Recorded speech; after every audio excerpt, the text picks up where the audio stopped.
Assalamualaikum warahmatullahi wabarakatuh. Selamat pagi anak-anak. Salam sejahtera bagi yang beragama lain. Mari kita panjatkan puja dan puji syukur kehadirat Tuhan Yang Maha Esa, yang mana saya dan kalian semua bisa hadir dalam acara daring LDKS Pendusa tahun 2020. Pak Eko, di sini Bapak atas nama sekolah akan memberikan materi tentang organisasi kesiswaan atau dalam kegiatan OSIS agar bisa berjalan dengan baik. Maka kalian harus memahami apa yang diharapkan oleh sekolah. Sebelum Pak Eko mengawali acara atau materi pada pagi ini, marilah kita sebutkan slogan sebagai berikut. LDKS Pendusa 2020, siap, kompak, berakhlak mulia.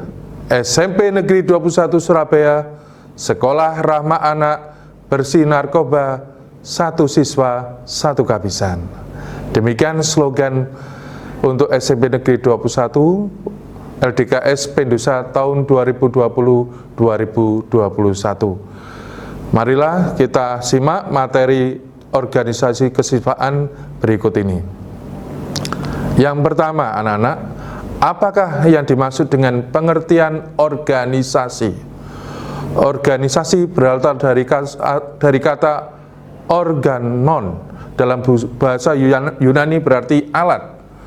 Menurut Kamus Besar Bahasa Indonesia, organisasi adalah kelompok kerjasama antara orang-orang yang diadakan untuk mencapai tujuan bersama. Jadi, intinya organisasi adalah sesuatu yang diharapkan untuk bisa menjalankan apa yang kita inginkan dan mencapai apa yang kita harapkan. Nah, tujuan itu harus dilaksanakan secara bersama, bersinergi dengan ide-ide yang cemerlang agar apa yang kita harapkan bisa kita laksanakan. Kemudian yang kedua, setiap sekolah wajib membentuk organisasi, yaitu organisasi siswa intrasekolah yang disebut dengan OSIS.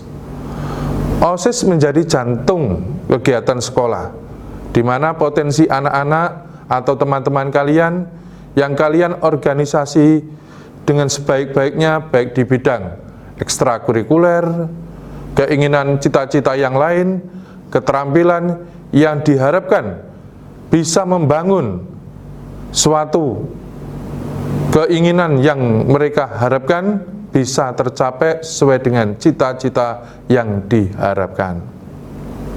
Kemudian itu tadi pengertian organisasi. Sekarang masuk materi berikutnya, fungsi OSIS. Yang pertama, sebagai wadah para siswa bersama jalur pembinaan yang lain untuk mendukung tercapainya tujuan pembinaan siswa.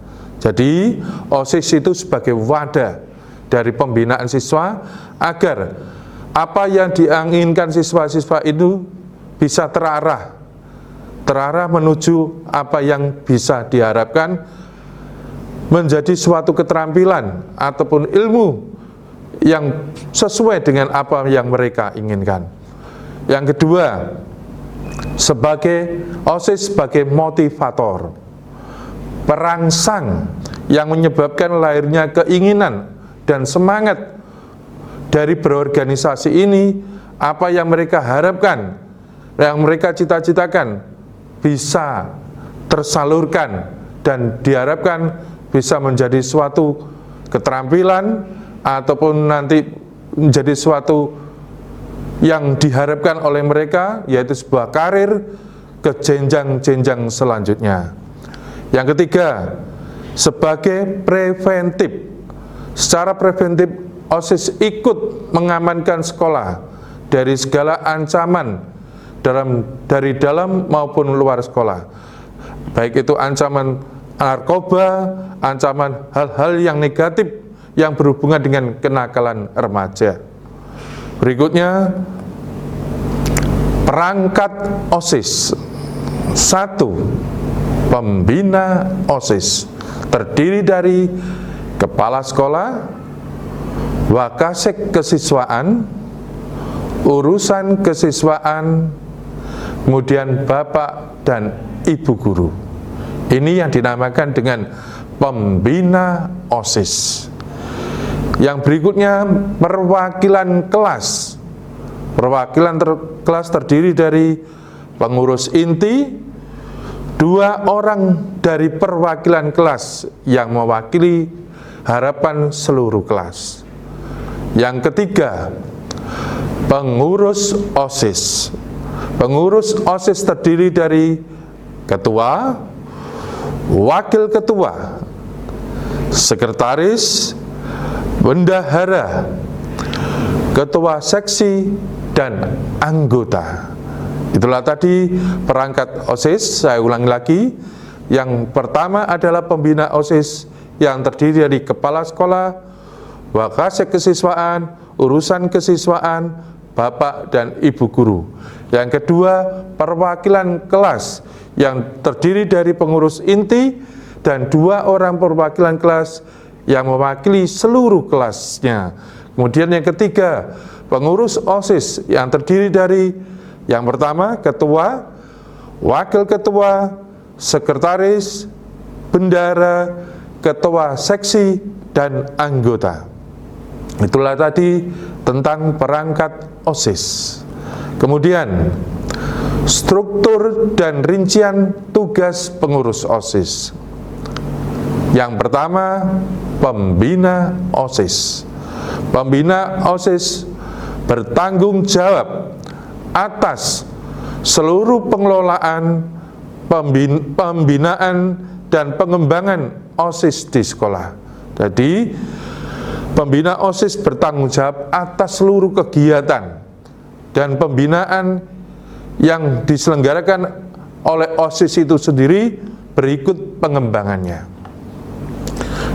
Berikutnya, memberikan nasihat kepada perwakilan kelas dan pengurusnya.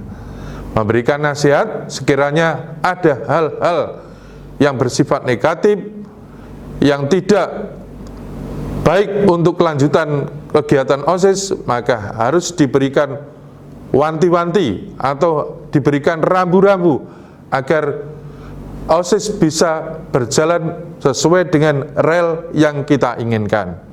Berikutnya, mengesahkan keanggotaan perwakilan kelas dengan surat keputusan kepala sekolah. Jadi, pembina OSIS itu mengesahkan semua anggota OSIS dan pengurus OSIS sesuai dengan keputusan kepala sekolah. Berikutnya, pembina OSIS mengesahkan dan melantik pengurus OSIS dengan surat keputusan kepala sekolah. Jelas pasti semua yang ada kegiatan di sekolah harus ditandatangani dan diputuskan oleh kepala sekolah. Berikutnya, mengarahkan penyusunan anggota, anggaran rumah tangga, dan program kerja OSIS. Jadi, mengarahkan baiknya bagaimana agar kegiatan anggaran rumah tangga dan program kerja OSIS bisa berjalan dengan baik. Kemudian pembina harus mau menghadiri rapat-rapat kegiatan OSIS yang berhubungan dengan kegiatan per bulan atau per tahun yang selanjutnya berkesinambungan agar bisa terpantau dengan baik. Kedua, perwakilan kelas. Perwakilan kelas mewakili kelasnya dalam perwakilan kelas. Intinya, perwakilan kelas adalah anak-anak yang dipilih untuk mewakili kelasnya, untuk menyuarakan apa yang diinginkan, menyuarakan apa yang dicita-citakan, agar kemajuan dari kelas dan kemajuan sekolah bisa berlangsung dengan baik. Kemudian, yang berikutnya, mengajukan usul kegiatan yang dijadikan program kerja OSIS. Perwakilan kelas mengusulkan sebuah kegiatan, semua ini didapat dari tujuan dari kelas itu sendiri atau keinginan dari kelas itu sendiri untuk mencapai apa yang diinginkan. Jadi usulan kegiatan itu berdasar dari bawah, yaitu dari rekan-rekan yang ada di kelas. Kemudian berikutnya, mengajukan calon pengurus OSIS berdasarkan hasil rapat kelas. Dari hasil rapat kelas, diajukan beberapa orang untuk menjadi calon pengurus OSIS, mewakili kelasnya agar bisa bersuara di dalam pengurusan OSIS sesuai dengan cita-cita kelas. Berikutnya, menilai laporan pertanggungjawaban pengurus OSIS kepada akhir jabatannya. Jadi, perwakilan kelas menilai laporan yang dilaksanakan pada saat pengurus OSIS melakukan kegiatannya selama tahun-tahun yang akan datang. Oleh karena itu, pertanggungjawaban ini perlu diteliti dengan benar agar pertanggungjawaban ini bisa dibuktikan sesuai dengan kenyataan yang telah dijalankan. Kemudian, perwakilan kelas mempertanggungjawabkan segala tugas kepada kepala sekolah. Apa yang telah dilaksanakan dalam pengurusan OSIS atau pemantauan kegiatan OSIS dipertanggungjawabkan kepada kepala sekolah. Bersama pengurus OSIS, perwakilan kelas menyusun anggaran rumah tangga agar apa? Kegiatan OSIS ini bisa berjalan dengan baik.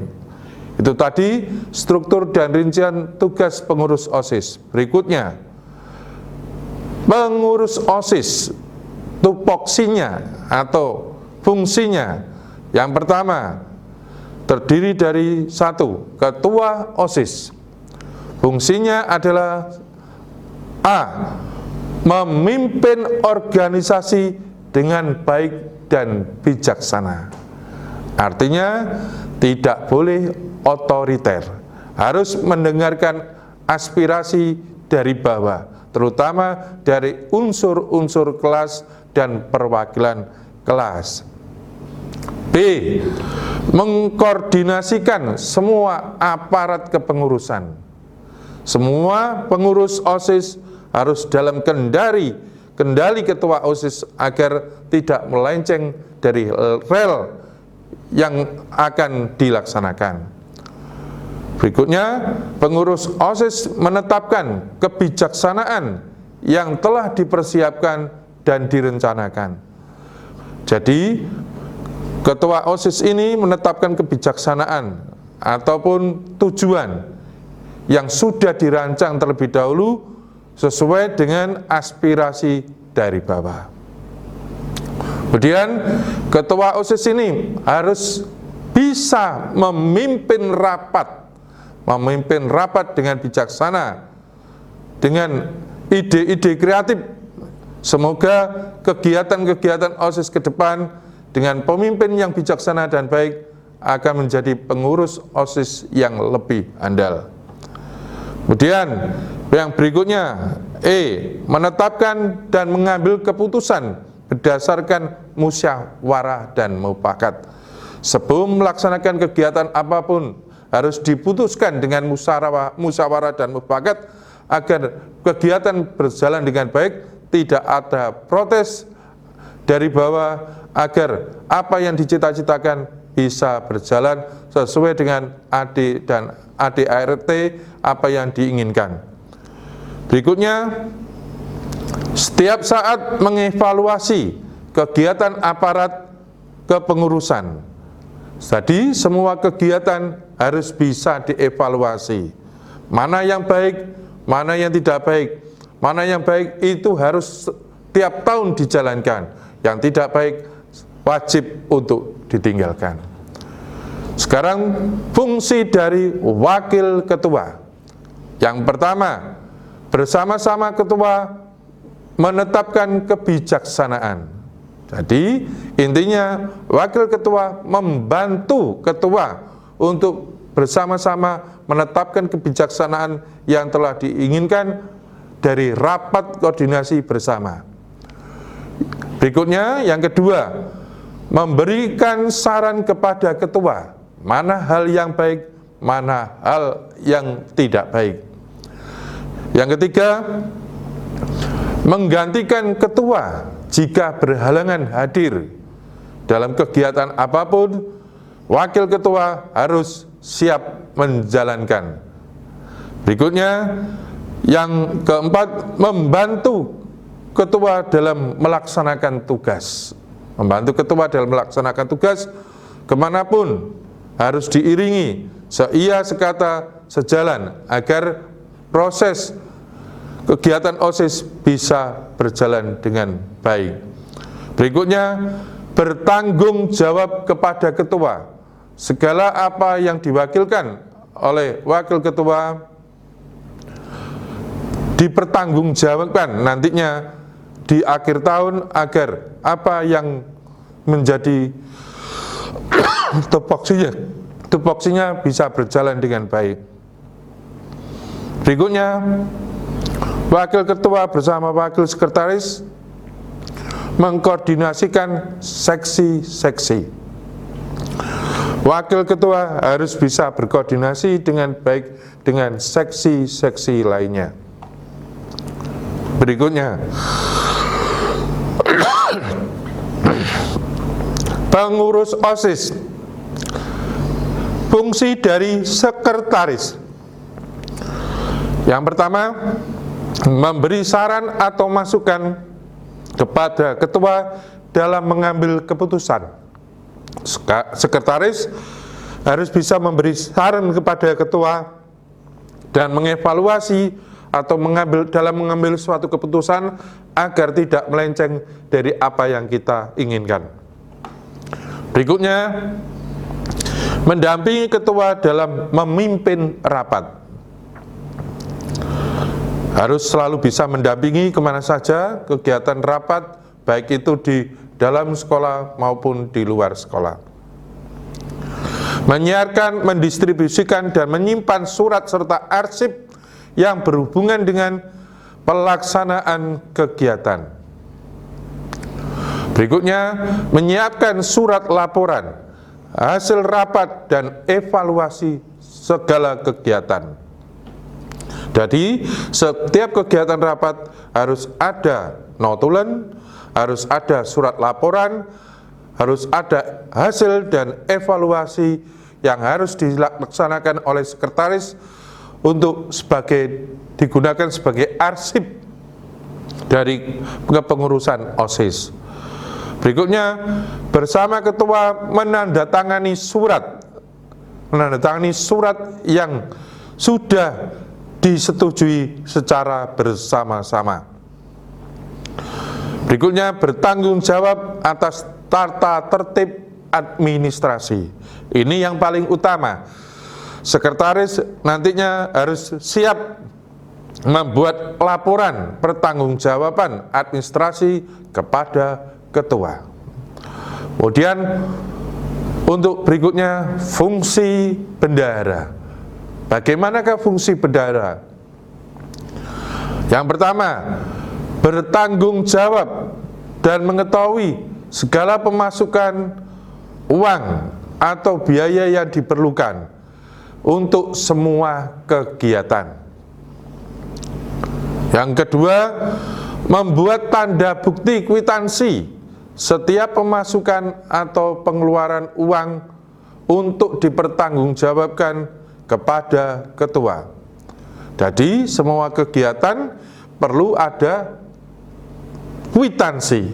Kwitansi ini yang nanti dipertanggungjawabkan, diberikan kepada sekretaris, nanti dibukukan, dipertanggungjawabkan kepada ketua. Nah, ini sebagai bukti bahwa uang itu dibelanjakan dengan baik. Kemudian sekretaris bendahara bertanggung jawab atas inventaris dan perbendaharaan.